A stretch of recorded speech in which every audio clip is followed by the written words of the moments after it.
Мөслим халкы же җитте исә суга интегә. Беркемгә дә сер түгел. Сусызлык проблемасының башында халык үзе тора. Көне-төне яшелчәләрен су белән туендырган. Бәрәңгесенә кадәр су сипкән райондашларыбыз нигә башкалар турында уйламыйсың? Аңлашыла бит инде. Шамасын белеп кулланмасаң, су бөтен кешегә дә җитмәячәк. Сусызлык проблемасы ул җәй көне нык сизелә, потому что теге халык команда күп шул әйтеп китүчеләй бәрәңгесенә, яшелчәсенә су сибә, хотя ул су безне ишү, конкурс кулланылыкта жуыннарга дип бирелгән су.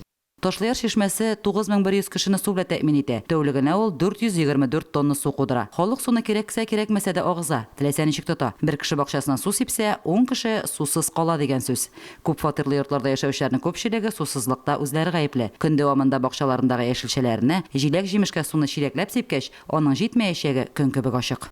Счетчиксыз кулланучылар суны күп. Без менә әле пока 15 кешене кызлар контрольгә выявлять итте.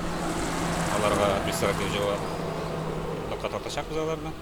Шуңа күрә халык белән эшләү бара. Беренче этажда яшәүбез суны. Алай интеккән юк, суга Аллага шөкер. Патылганы суга, канализация сугы шул. Һәр вакыт яшелчә үстерәм, шушы бакчама чыгып, шушының үземә энергия алып керәм, рәхәт шушында чыксам, тынычланып, рәхәтләнеп, ат душы эшләп керәм инде. Рәхәт миңа шул җир эшендә эшләү. Башка домнарда зарланар, чистарга су белмәй дип, потому что теге астагы турба башындагы суларны беренчеләр алалар да, и бу баштагы кешеләргә су однозначно килеп җитмәгән. Суның менә бүген давление 5 иде. Конкурс булгачтан кешеләр күпләп суны яшелчәсенә, бакчасына сипкәчтән давление 2,5 калды. Ну, сразу автоматически кеше домнарга уже су белмәй дигән сүз.